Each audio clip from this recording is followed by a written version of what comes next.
يقول ما حكم الاحتفال بمولد النبي صلى الله عليه وسلم مولد المكبر التي يتايالنا بقال وددንም ጠላን አመታዊ ቀንን ጠብቆ ያንን ቀን የላቀ እንደሆነ ማሰብ ነው ያ ደግሞ ሸሪዓዊ ማስረጃ ያስፈልጋል ለዚህ ነው መልእክተኛው አለይሂ ሰላቱ ወሰለም አቡ ዳውድ እና ሌሎች በዘገቡት ሐዲስ ላይ አነስ ኢብኑ ማሊክ እንደሚያስተላልፉልን መልእክተኛው አለይሂ ሰላቱ ወሰለም መዲና ሲመጡ ምን አጋጠማቸው አንሳሮች ወይም የመዲና ሰዎች የሚያከብሯቸው ሁለት በዓላት ነበሯቸው ያው ሃይማኖታዊ ይዘት ያልነበራቸው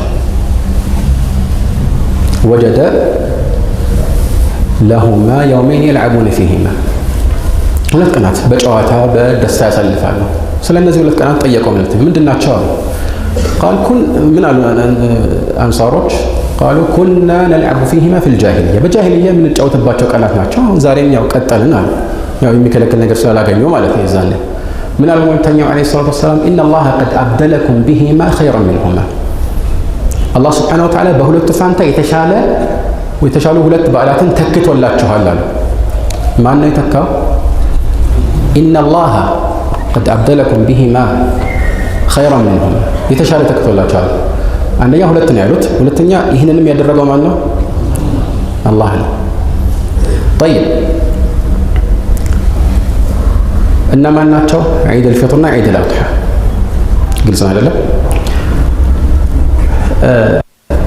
ከዚህ አንፃር መልእክተኛውን አለይሂ ሰላቱ ወሰላም ከኛ በላይ የሚወዱት ለሳቸው ከኛ የበለጠ የሚቆረቆሩት ሰሃቦች ከሳቸውም ከነሱም በኋላ የመጡት ትውልዶች አላከበሩት የሁሉም ያውቀዋል ግልጽ አይደል አከበሩ የሚልም የሚያከብሩት ወገኖች ራሱ ይሄንን ያውቁታል አላከበሩ ታላቅ እስላም ሊቃውንት የመዝሀብ መሪ ተደርገው የሚቆጠሩትና አቡ ሐኒፋ ማሊክ ሻፊዒ አህመድ ሌሎችም አላከበሩ ከተወሰኑ ክፍለ ዘመናት በኋላ የመጣ ነው በዚህ ላይ ደግሞ ቀኑንም ካየነው ረቢዕ አልአወል 12ኛ ቀን የሞቱበት ሆኖ የሲራ ዑለማዎች በጥቅሉ ይስማማሉ ምንም ኺላፍ የለም የተወለዱበትን ቀን አስመልክቶ ኺላፍ አለ ለምንድን ነው ኺላፍ ያለው ልክ ሲወለዱ ያው እሳቸው የተወለዱበት ቀን ነው እና ያዘው ተብሎ መመዝገብ አይቻልም አልታወቀም ነብይ እንደሚሆን አይደል ከዚህ አንፃር ኺላፍ አለ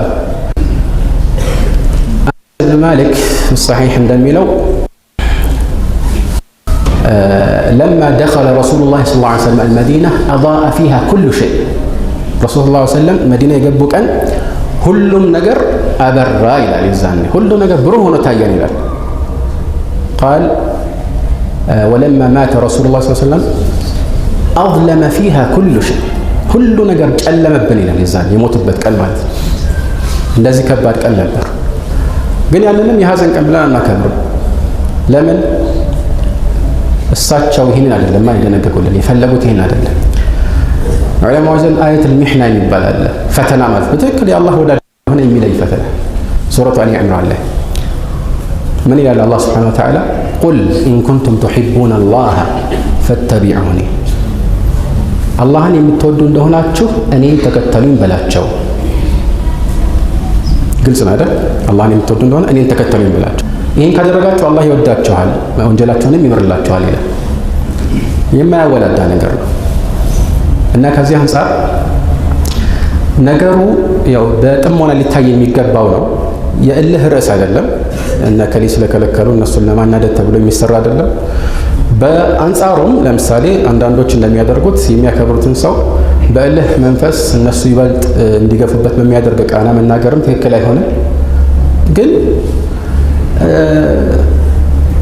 እውነት ለእውነት የምንቆረቆር ከሆነ ወደ ትክክለኛ ማስረጃዎች መመለስ ያስፈልጋል አለበዚያ ግን ከኔ የሚባል ዓሊም ይኸው እዚህ ጋር እንደሚቻል ነግሯል እንዲህ ያለን የመዘዝን ከሆነ ለኛ የሚጠቅመንን ብቻ ማለት ነው ማሰባሰብ ይሆናል ይሄ ደግሞ አደጋ ነው ግልጽ አይደለም ስለዚህ ያው እንግዲህ የወደደ ይውደድ የጠላም ይጥላ የምንለው ይሄንን ነው ማለት ነው አላህ Subhanahu Wa Ta'ala ሁላችንም ትክክለኛ የረሱል ሰለላሁ ዐለይሂ ወሰለም ሱና የምንከተል የሳቸው ውዴታን በልባችን የምናሳድር ያደርጋል እሳቸውን መውደድ የምንደራደርበት ነገር አይደለም መልእክተኛው አለይሂ ሰላቱ ወሰለም في الصحيحين من حديث أنس لا يؤمن أحد حتى أكون أحب إليه من ولده ووالده والناس أجمعين ይላል አንዳችሁም እኔ እሱ ዘንድ ከልጆቹ ከወላጁ ከሰው የበለጠ ተወዳጅ እስካልሆነ ድረስ ማለት ነው አመን አይባልም። ያን ኢማኑ አይሞላም፣ ጎዶሎ ነው ሁሌም ቢሆን ማለት ነው።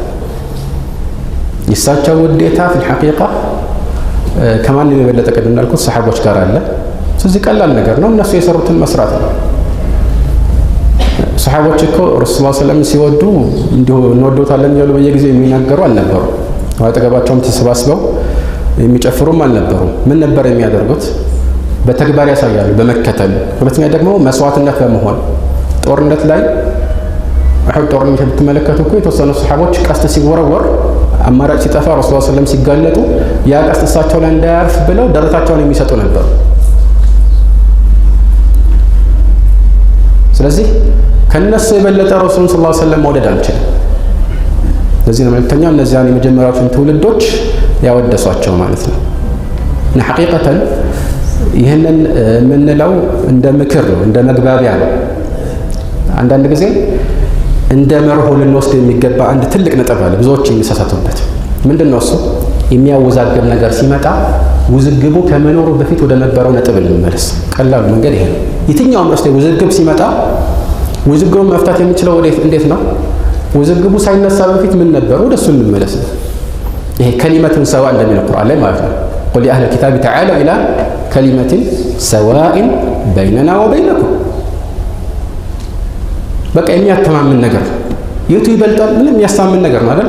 የቱ ይሻላል? ሐታ እንደ ጥንቃቄ ራሱ እኮ አንተ ግራ ቢገባ የቱ ይሄኛውም የሚለው ነገር ያሳምናል፣ ያኛውም ያሳምናል። ግን መቼም መውሊድን ማክበር ወይም ሌሎችም እንደዚህ በዓላትን ያልተደነገጉ ከመሆናቸው ጋር ማክበር ግዴታ ነው የሚል የለም መቼም። እኔ እስካሁን አላጋጠመኝም። ያው በተዘዋዋሪ እንደዚህ የሚያደርግ ቢኖርም ማለት ነው። በተዘዋዋሪ አለ አይደል? የነቢ ወዳጆች ነው አክብሩ ማለት እሱ የፈለገው ይህን የማያደርግ ሰው የነቢ ወዳጅ አይደለም ማለት ሊሆን ይችላል። ነው ስለምናውቅ ነው እንደዚህ የምንለው። ብዙዎች እንዲህ የሚሉ አሉ። ግን አባባሌ በግልጽ አፉን ሞልቶ ደፍሮ ይሄ ዋጅብ ነው የሚል የለም፣ ግዴታ ነው የሚል አለ። ሰምታችኋል? የለም። ስለዚህ በየትኛውም ሁኔታ ይህንን ባለማክበርህ አላህ አይጠይቅህም፣ አትቀጣበትም። በማክበርህስ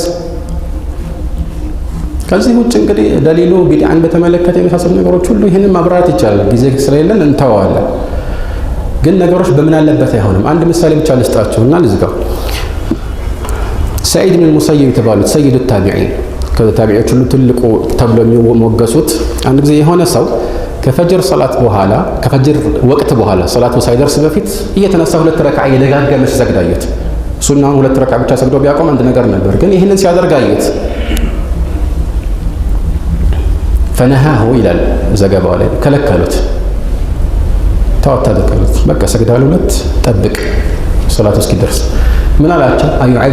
አዩዓዚቡኒ ላሁ ዐለ ሰላ፣ ሰላት ስለሰገድኩኝ አላህ ይቀጣኛል አላቸው። ጥያቄው ጥሩ ነው አይደል? ሰላት በመስገድ ምን አለበት? ሰላት ነው። አላህ ይቀጣኛል ያላቸው ምን አሉት እሳቸው? ላ ወላኪን ዩዓዚቡከ ዐላ ሙኻለፈቲ ሱና፣ ሰላት በመስገድ ሳይሆን ሱናን ስለጣስክ ግን ይቀጣሃል አሉት። ዲን ከአላህ ዘንድ ብቻ ነው የሚደነገገው። አም ለሁም ሹረካኡ ሸረዑ ለሁም ሚነ ዲኒ ማ ለም የእዘን ቢሂላህ። ይሄ የወረደ እኮ እነዚያ አጋሪዎች ነው ይሁን ግድ የለም። العبرة بعموم اللفظ لا بخصوص السبب. أم لهم شركاء شرعوا لهم من الدين ما لم يأذن به الله ያልፈቀደው የሚደነግጉላቸው አጋሪዎች አሏቸው ወይ? ስለዚህ አላህ የፈቀደውና የደነገገው ብቻ ነው ዲን የሚሆነው። አልኢማም ማሊክ እንዳሉት አልየውም አክመልቱ ለኩም ዲነኩም የሚለውን አንቀጽ አስመልክቶ እንደተናገሩት ማለት ነው። ፈማ ለም የኩን የውመኢዚን ዲና ላ የኩኑ ልየውመ ዲና፣ ያኔ ዲን ያልነበረ ዛሬ ዲን አይሆንም እንዳሉት ማለት ነው። ሀዛ ወላሁ አዕለም።